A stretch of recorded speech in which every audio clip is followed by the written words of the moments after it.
I'd love to do skydiving. I've actually looked into it on several occasions. What I need to find is some sort of system where my legs won't shatter to little bits when I land on the floor. So if I can find some means where my legs can be protected when landing, I am the first person on it.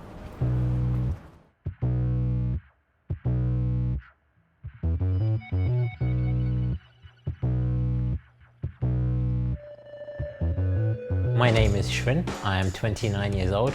I have a condition called spinal muscular atrophy. It's a genetic condition that basically means my muscles are very weak, so I have no use of my legs. I have some use of my hands, but essentially I need a powered wheelchair for mobility. So I was working as a corporate lawyer. I just wasn't happy there. I was just bored, I was unfulfilled. And once the boss told me one of the most important skills in this job is a tolerance for boredom. And I just thought, like, I cannot spend the rest of my life working, 14, 15 hours a day in an office doing something I don't like. After you finish training, there's usually a bit of an option where you can actually take a bit of time off. So I took about 5 months of unpaid leave to go traveling. And I was just so keen just to kind of break free of like the office shackles and just see the world. That was the period when I, first started to learn to dive, did those flying classes, went on random like camping safaris in South Africa. So that was when all of that sort of side of my life sort of came out into the open. And ever since then, it's always, what's the next thing I can push the boundaries on? Yeah, for Philip, one of the biggest challenges of traveling with a disability is that so much stuff can go wrong.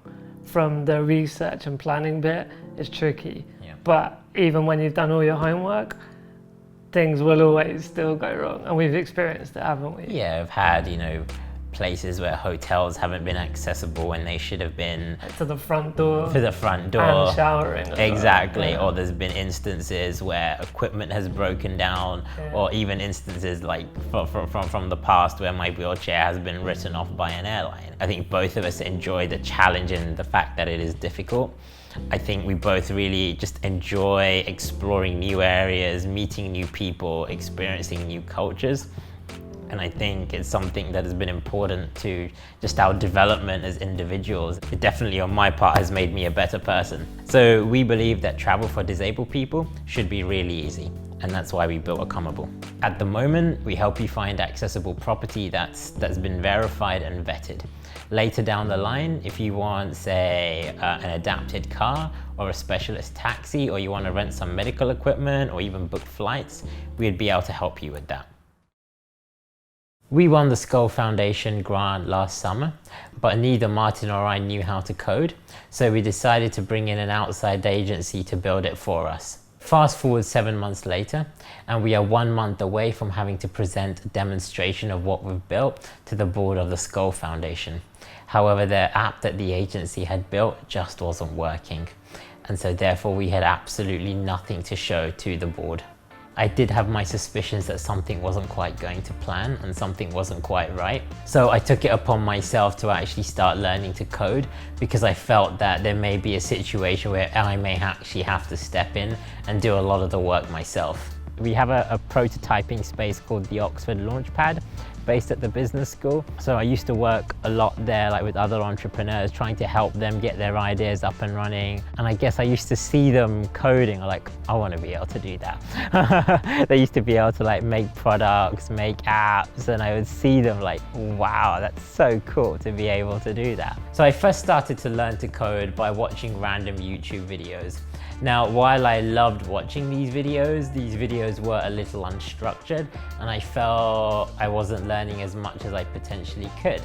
So I Googled for Rails courses online, and I found onemonth.com.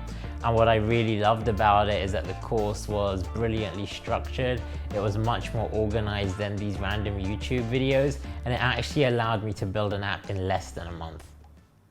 There were several members of the board who I would have felt very uncomfortable to have been around were we not to have delivered. These were people who I had worked closely during my time as an MBA student, and I would have felt incredibly disappointed had I let them down. So 4 weeks to go, I decided to lock myself in a room and just build the version 1 of Accomable.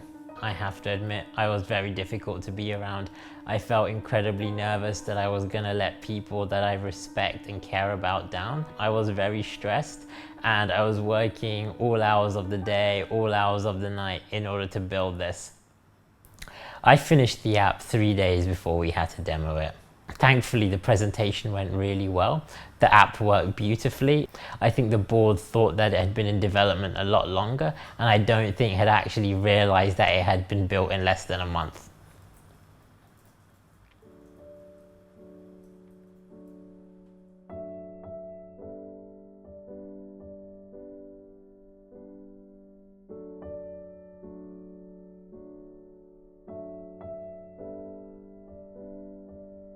Accomable makes possible being able to experience different cultures, being able to go to places you never thought you could, but it also gives you that trust and it's that peace of mind, whereas everything else isn't very peace of mind when travelling, which kind of makes you more comfortable. It makes you do it.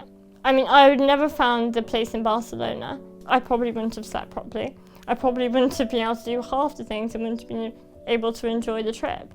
I think it's fair to say the disability industry, for want of a better word, there's a lack of kind of initiative and ability to move quickly.